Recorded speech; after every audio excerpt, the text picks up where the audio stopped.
Tenemos el doctor Napoleón Santamaría, con quien vamos a analizar este tema que lo estamos analizando, sobre los consejos consultivos. Doctor, buenos días, bienvenido a Prensa Radial.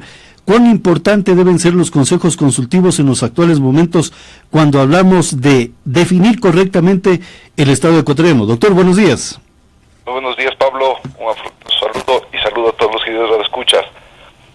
Yo creo que efectivamente, como usted, este es el momento clave para que los consejos consultivos funcionen en reorganizar no un plan de gobierno, porque un presidente puede llegar al sillón presidencial sin plan de gobierno, y lo que debe hacer es engranarse, unirse a un plan de desarrollo nacional. Y si el presidente Moreno todavía no tenía pulido un plan de gobierno, lo que debe hacer entonces un conjunto de políticas públicas que, enlazadas, engranadas en un gran proyecto de desarrollo nacional, le permitan ejercer una presidencia, un ejercicio político de 4 años de forma decente y correcta. Le digo por qué esto, porque ya vemos que Colombia tuvo un consejo consultivo, lo organizó a diciembre del 2014, y mire que ya luego de una devaluación importantísima, cerca del 60% de devaluación, incorporaron todo un régimen fiscal, político y de finanzas públicas absolutamente nuevo, mejorado, con una visión de 50 años, con cambios drásticos. Realmente la población haya sufrido un incremento impositivo muy fuerte, un recorte de finanzas públicas también importante y una devaluación altísima, pero aún así ese país sabe por dónde va con todos esos problemas. Perú, estábamos leyendo el anuario de Perú y pasa lo mismo. Perú tiene un plan de desarrollo, y los ecuatorianos no hemos entendido eso. Perú tiene un plan de desarrollo de aquí a 50 años vinculado fundamentalmente en agricultura, turismo, agroindustria y construcción. Así lo tienen escrito. Ecuador, lastimosamente, hasta el día de hoy no tiene escrito un plan de desarrollo nacional. Los consejos consultivos productivos tributarios, los consejos consultivos en general, tienen que tener esta visión, ayudar para que el gobernante de turno se engrane en un programa de desarrollo nacional que, independientemente venga el presidente del partido rojo, blanco o azul, se sume a este objetivo de desarrollo nacional. Doctor, usted... Sí, siga nomás, doctor. El resultado que encontramos ahora, Pablo, perdóneme, es que si usted ve las 3 iniciativas que han salido del primer Consejo Consultivo Tributario, obviamente este hace referencia a un engranaje global, no solo al tributario. De las 13, algo se habla, por ejemplo, de finanzas públicas, algo de dinero electrónico, unas pequeñas reformas en el tema laboral, y las demás sí son tributarias. Vamos a decirle, no es que sean unas reformas malas, no es que sean unas reformas incorrectas, más bien parecería que son 13 resultados positivos para tratar de dinamizar la economía nacional. Pero si usted ve la magnitud, el poder, la contundencia de esas 13 acuerdos que llegaron en el Consejo, son realmente elementales, digámoslo así, o obvias, porque todos los ecuatorianos que más o menos sabíamos que teníamos que modificar el anticipo del impuesto a la renta, tratar de hacer un ISD escalonado, crear un régimen laboral exclusivo para que atienda sectores productivos puntuales, y la verdad es que es antes a estar el país en el subsuelo, y hoy día con estas propuestas tratar de subir a la planta baja. Pero un país no sale adelante, no progresa, no genera riqueza, no crea bienestar y desarrollo social y sostenible a sus ciudadanos, si es que no se ubica en el piso 10, en el piso 20 o en el penthouse. Así que en inicio vemos que los resultados iniciales del Consejo Consultivo Productivo Tributario son mínimos, y nos parece que nos hemos gastado 100 días, más de 12,000 personas discutiendo el tema para llegar a una conclusión bastante obvia, no mala, pero muy obvia, mi estimado Pablo. Claro, doctor, usted dijo una palabra muy puntual y que me parece interesante preguntarle. Usted manifestó los consejos consultivos de consultarle, y cuando un gobernante consulta y ese consejo consultivo le explica y le detalla el procedimiento a seguir, se vuelve como una política de Estado. Entonces resulta que el Consejo Consultivo sería un gran aporte no solamente a la estructura de un gobierno, sino a la estructura del Estado para decirle, esta es la política del Ecuador de aquí a unos 50 años, señor doctor. Es que claro, efectivamente, mire, el tema está en que hoy día no está claro cuál fue el desarrollo del país. Los últimos 10 años se pensó que el Ecuador podía salir adelante teniendo un sector público muy fuerte que sea el encargado del desarrollo de la economía. Es decir, mientras el sector público presionaba a través de la inversión pública la economía, creíamos que eso iba a generar riqueza, empleo y desarrollo social. Hoy vemos que ese mecanismo, ese modelo no funciona, fue un fracaso y nunca debió intentarse. Muy bien, entonces hoy el presidente, ya ha anunciado, vuelve a delegar el eje central del desarrollo económico del país al sector privado. Perfecto. Si es que le entregamos al sector privado, lo cual es correcto, los países salen adelante cuando el sector privado se dinamiza, cuando el sector privado genera empleo y crea riqueza, y cuando el sector público se enlaza a este desarrollo, lo controla y lo regula, porque efectivamente el privado necesita un control y una regulación. Ahí está la función propia, la naturaleza, la esencia del Estado y de su poder controlador, regulador. Entonces los países salen adelante. Pero si usted ve, luego de 10 años de ir a la deriva, hoy día aún no tenemos claro cuál es el camino, el desarrollo, la visión que va a tener este país. Sin embargo de que no internos, sino factores externos ya nos develan cuál debería ser el camino del Ecuador.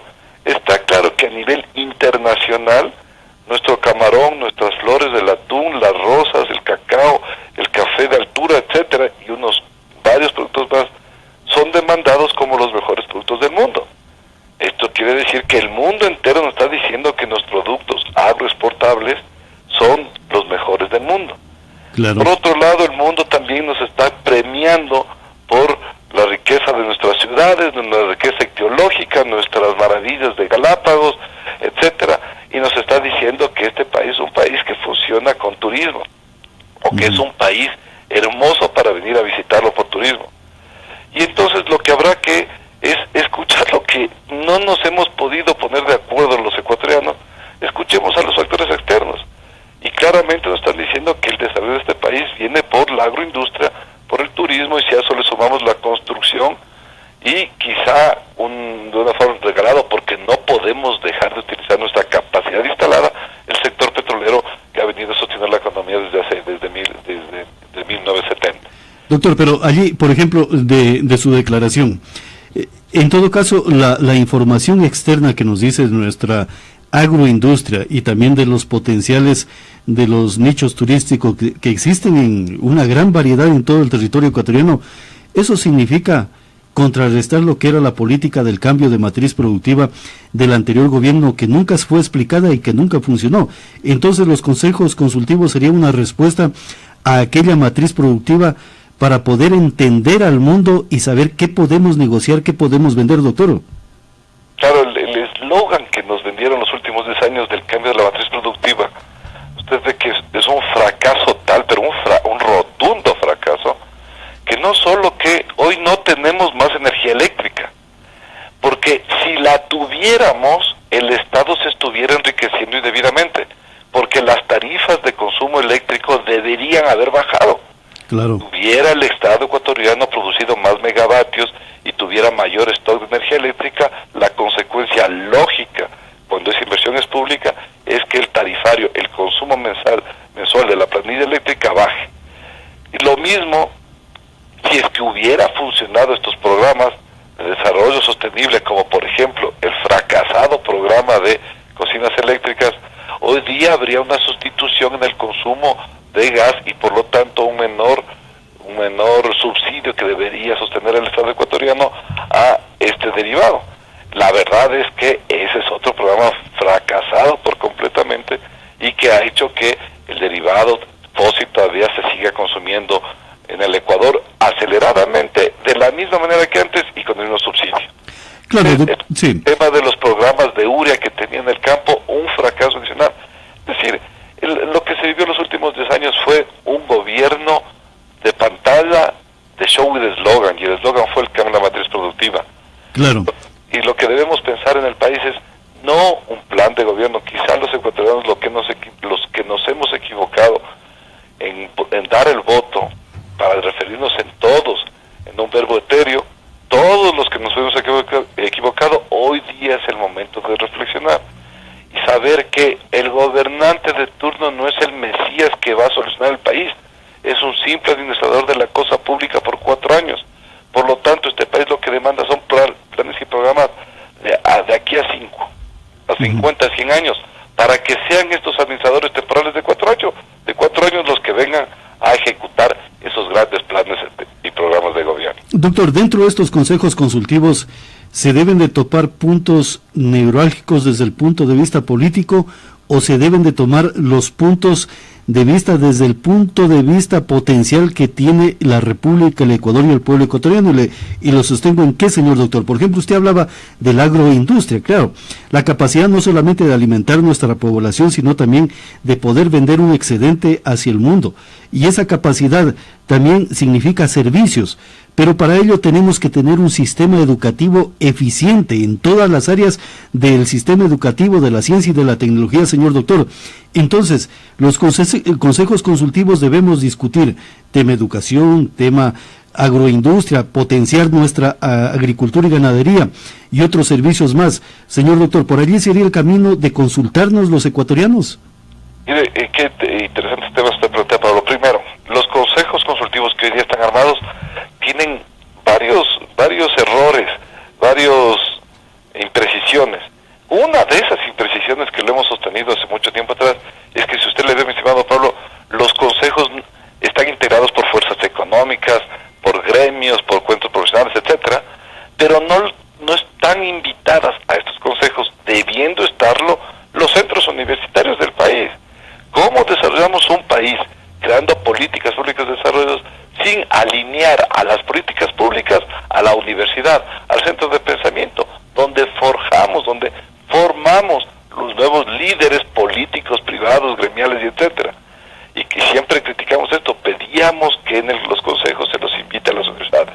Bueno, hoy día no están invitadas, pero ya que se ha cometido en nuestro criterio ese grave error, deberíamos ahora coparticipar en los resultados para que en laboratorios y en talleres universitarios se pulan estas propuestas de desarrollo nacional.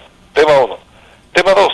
Efectivamente, en los consejos consultivos deben plantearse temas importantes, mi estimado Pablo, y eso significa romper los tabús, romper estos estigmas que hay sobre determinados conceptos que los ecuatorianos ya no tratamos. Entre otros, ¿por qué los ecuatorianos no discutimos como personas racionales y civilizadas en una mesa de trabajo respecto de los subsidios? Ya hemos dicho hasta la saciedad que hay subsidios focalizados que deben mantenerse, pero también hemos dicho que hay subsidios negativos que deben eliminarse. ¿Y por qué no nos sentamos a discutir y a debatir de estos subsidios negativos? Por ejemplo, el subsidio al combustible, a la gasolina súper, porque la gasolina súper la consume una clase económico-social media alta y alta, que no debería estar subsidiada.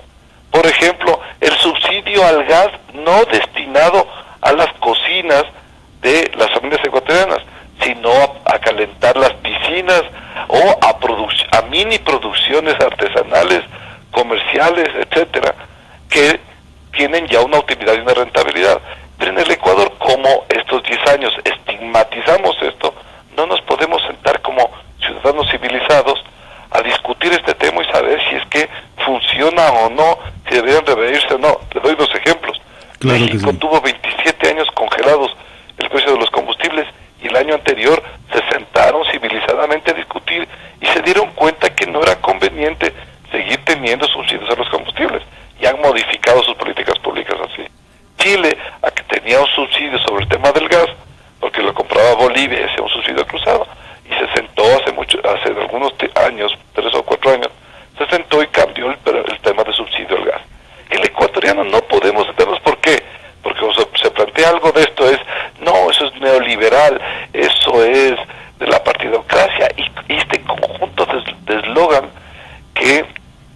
único que hace es anulan la creatividad intelectual de los ecuatorianos para discutir un tema y lo somete, lo soterra con una lapidatoria frase totalmente descontextualizada.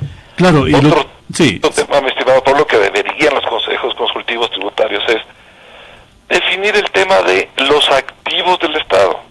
Está claro que hay muchos activos que nunca deberían salir del Estado. Vamos a suponer, no pueden salir del Estado los destacamentos policiales y las Fuerzas Armadas. Eso siempre debe ser del Estado. Los edificios y todos los activos vinculados a la función judicial, eso siempre debe ser del Estado. Pero tenemos que sentarnos a pensar qué vamos a hacer con las empresas públicas, por ejemplo, entre otras, la casi quebrada, ineficiente y inoperativa TAME, una empresa que, en primer lugar, tomar un vuelo de aquí a Loja, de aquí a Cuenca, de Quito, los Quito-Cuenca es carísimo. Y entonces usted nunca sabe a qué horas va a llegar, porque nunca sabe a qué horas sale el avión. Y si es que sale. Dos, mire sus resultados. Una empresa casi quebrada, hace 10 años tenía 60 millones de patrimonio, hoy día tiene menos 50 millones de patrimonio. Y no solo TAME, sino qué pasa con todas las empresas eléctricas, con el Sistema Nacional Interconectado. ¿Qué pasa con Flopec, que es otra empresa que está a punto de quebrar? Bueno, empresas quebradas, mi estimado Pablo, por este despilfarro, esta década despilfarrada de la época correísta. Claro, doctor. Es otro tema a discutir. ¿Qué vamos a hacer con los activos? Especialmente con estos que comienzan a ser activos improductivos del Estado. Claro, interesante las posiciones, por ejemplo, en eso del tema de los activos del Estado, porque eso genera gasto a las arcas fiscales de los ecuatorianos, si cabe el término para decir que vía los impuestos se está financiando también las arcas fiscales, doctor. Pero en este tema de los consejos consultivos, debemos dejar un poco el tema de el idealismo e ir al pragmatismo para focalizar temas. Por ejemplo, usted decía de los destacamentos de la policía y del ejército, y nosotros manifestamos, por ejemplo, en el tema del consejo consultivo, se tiene que analizar profundamente cuál va a ser el rol de las Fuerzas Armadas, cuál va a ser el nivel de ciencia y tecnología que pueda generar esta institución para no únicamente generar gasto al Estado ecuatoriano, sino para generar también economía a través de una ciencia y una tecnología que puedan construir las Fuerzas Armadas. Señor doctor, a nivel del planeta muchos ejércitos están en esa posición y en el Ecuador no se está discutiendo el tema Fuerzas Armadas en estos consejos consultivos, doctor. Efectivamente, y si es que para ver un poco el tema, la nómina del sector público, es decir, los sueldos salarios, lo que gastamos en sueldo en el año, representa más o menos 9.100 millones de dólares en el año. De esos 9.100 millones, el 55% va directamente a las Fuerzas Armadas, a la Policía Nacional, a la salud y a la educación. El 45% restante se distribuye entre todo el otro sector público, función judicial, contraloría, etcétera, todo el otro sector público, que no son estos cuatro esenciales. Este 55% que está conformado por Fuerzas Armadas, Policía, Salud y Educación, el 25% de este 55%, que volvería a ser un 100%, representa las Fuerzas Armadas, y un 25% representa la Policía Nacional. Estaríamos hablando que de los 9.000 millones que gastamos en el año, más o menos el 26-27% son solo Fuerzas Armadas y Policía Nacional. Y efectivamente, un país que quiere desarrollo, que busca nuevos objetivos, que busca un mejor estándar de vida, tiene que redimensionar, redefinir y reperfilar las funciones de cada una de estas instituciones. ¿Por qué? Porque era claro que en el año 40 o hasta en los años 80 teníamos serios problemas fronterizos y por lo tanto debíamos tener activa una fuerza de repeler cualquier incursión en nuestra soberanía nacional. Pero a partir de haber solucionado todos nuestros problemas limítrofes, tanto continentales cuanto aéreos y marinos, ya hemos perdido este gran susto y amenaza que deben tener generalmente las naciones respecto de un posible ultraje a la soberanía por parte de cualquier otro país. Esto se acabó y por lo tanto las Fuerzas Armadas, cuanto la Policía Nacional, tienen que redimensionarse. Decimos que necesitamos tener más Policía Nacional. Muy bien, debemos tener, pero siempre exigimos que sea una policía más profesionalizada, definitivamente con mayores grados de educación, y que esté vinculada no a trabajos administrativos, peor aún a la cuidanza, al resguardo de funcionarios públicos, no que por el contrario se encuentren en la sociedad, en el día a día del desarrollo humano, del día a día del ecuatoriano en su actividad propia. Lo mismo el redimensionamiento de las Fuerzas Armadas, no solo para que reenfoquemos su finalidad, porque hoy está claro que no tenemos una amenaza externa, sino que no solo para reenfocar finalidad, sino para anclarla a una sociedad ecuatoriana. Las Fuerzas Armadas hoy día siguen siendo o siguen estando aisladas de lo que es el Ecuador y el desarrollo de este país. Recuerde usted que el ejército ecuatoriano tiene un cuerpo de ingenieros del ejército. Claro. En estos últimos 10 años, lastimosamente, este cuerpo de ingenieros del ejército participó en una o dos obras. Una que recuerdo textualmente era en el puente de Bahía San Vicente, y luego desapareció y le cedió toda esa capacidad técnica y tecnológica que tenemos en nuestras Fuerzas Armadas respecto de ingeniería a estas empresas nocivas y nefastas para el Ecuador como Odebrecht y todas estas otras que lo que han venido es a saquear la riqueza nacional. Bueno, entonces es el momento de repensar y redefinir no solo una reorientación de las Fuerzas Armadas, sino cómo integramos más de 103,000 ciudadanos en Fuerzas Armadas al desarrollo de este país, cómo colaboran ellos con el desarrollo y cómo el país colabora con ellos. Claro, así es, doctor. Y por ejemplo, cuando en Loja se discutía algo sobre el tema productivo, de cómo Loja va a aportar al Producto Interno Bruto Nacional, muchos funcionarios decían, bueno, hay que cerrar la facultad de jurisprudencia. Y cuando le sosteníamos a aquellos funcionarios, ¿por qué cerrar la facultad de jurisprudencia cuando debemos de ampliar su cobertura? Porque dice, no sacamos nada con abogados, aquí queremos o necesitamos más mano de obra calificada.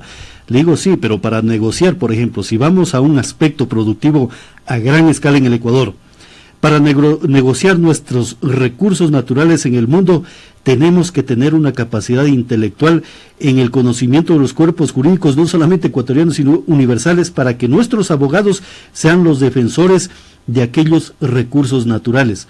Recién allí se estaban enterando de que el sistema educativo no es ponerle una visión ideológica, señor doctor. Mire usted, Pablo, que lo que dice no solo es que es correcto, es no sabio, porque cerrar una facultad, cualquiera que usted sea, es retroceder.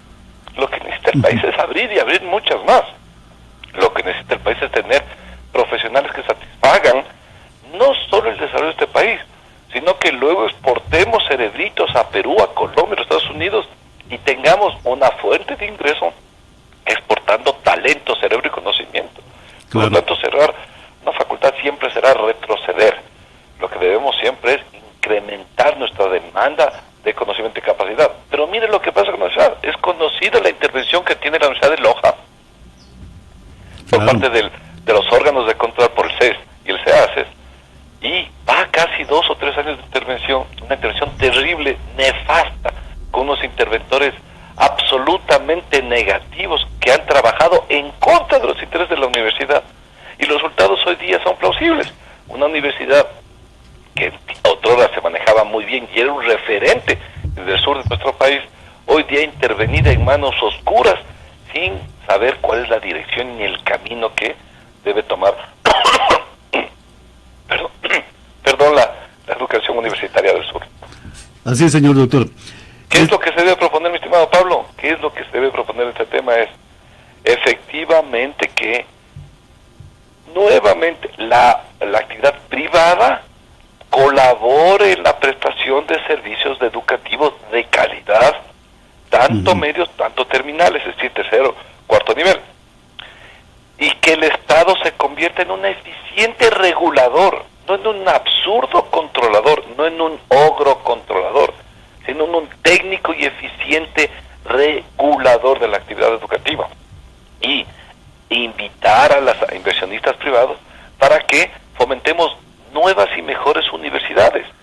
¿Cuántas nuevas y mejores universidades se crearon en el país los últimos 10 años? Ninguna, porque Yachay y Kem y esas son un fracaso nuevamente de la revolución o de estos 10 años de desperdicio y de mal despilfarro. Claro, así es, doctor, y es un tema muy fundamental lo que usted puntualiza. Debemos de fortalecer el sistema educativo, y hay ejemplos tan claros que la misma naturaleza nos provee a los ciudadanos para exigir, por ejemplo, el resarcir y que de una vez por todas, el gobierno nacional dé la capacidad educativa que tenía la provincia de Loja. Porque en los actuales momentos ya son 5 generaciones, doctor, que no han podido ingresar al sistema educativo superior. Y estamos desperdiciando talentos. Los talentos no es que porque se ingresa a la universidad ya se desarrollan. Hay el momento de ilustración, el minuto de sabiduría de todo ser humano. Y en ese minuto de sabiduría uno puede despertar mucha genialidad, señor doctor. Más bien, si nuestro compromiso a nivel país es mejorar la calidad de nuestro sistema de educación. Aquí debemos ser honestos. No importa si la universidad es del norte, del centro, del sur del país, de la costa sur del oriente. Nuestro sistema universitario tiene que mejorar. Hoy, hace no más de un mes, se publicó el ranking de las 500 universidades de América Latina y nosotros aparecemos con la primera universidad nuestra pasado el puesto 100. Es decir, está claro que a nivel mundial nuestro sistema universitario todavía no suena en lo absoluto.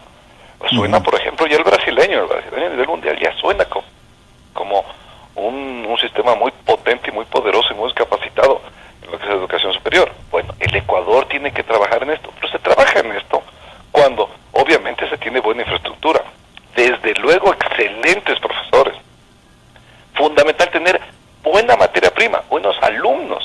De nada sirve tener buenos espacios físicos, buenos profesores si no tenemos buenos alumnos. Y sobre todo, cuando un Estado regula inteligentemente el funcionamiento de las universidades, les guía el camino, les dice por dónde ir, les apoya. Desde luego, los controla y los regula cuando se quieren ir de la mano. Pero un regulador inteligente, no ese ogro abusivo controlador que ha intervenido en universidades y que lastimosamente las ha hecho retroceder 1 o 2 décadas. Loja es un caso palpable. Loja a nivel nacional era reconocida como ser una ciudad universitaria, donde generalmente sus ciudadanos se capacitaban de forma muy puntual y muy correcta en el tema del desarrollo del ciudadano, del ser humano. Hoy día vemos las noticias permanentemente que son universidades intervenidas y que no hay una vía de solución para esto.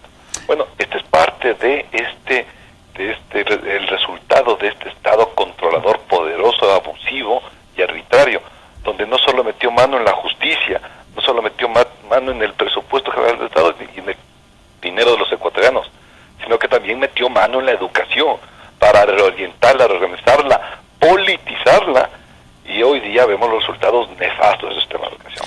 Así es, señor doctor. Y en este caso, un llamado a los lojanos que salgan en defensa de su alma mater. Nadie va a defender, nadie toma causas ajenas. Y si es que la Universidad de Loja tiene esta intervención nefasta por parte de estos órganos de control, son los ciudadanos quienes deben reaccionar respecto de salvaguardar los intereses de su alma mater. Así es, señor doctor, yo tengo una apreciación en ese sentido. Como nunca Loja fue afecto a lo que era una posición política determinada en la última década, la única forma de degradar ese perfil de ilustración del pueblo lojano era simplemente topando una de las estructuras educativas superiores. Señor doctor, muchísimas gracias por haber estado en Prensa Radial y seguiremos analizando estos temas de lo que es los consejos consultivos y no solamente los consejos consultivos, la necesidad del Ecuador a una reforma estructural del Estado a través de una constituyente, pero al pueblo ecuatoriano se le tiene que consultar, señor doctor. Muchísimas gracias. Saludos, Mr. Pablo. Muy buenos días con todos los que nos escuchan. Gracias. El doctor Santamaría estuvo haciendo información a través de Prensa Radial, en la cual damos a conocer el punto de vista de ciudadanos ecuatorianos. Seguimos informando a través de Prensa Radial.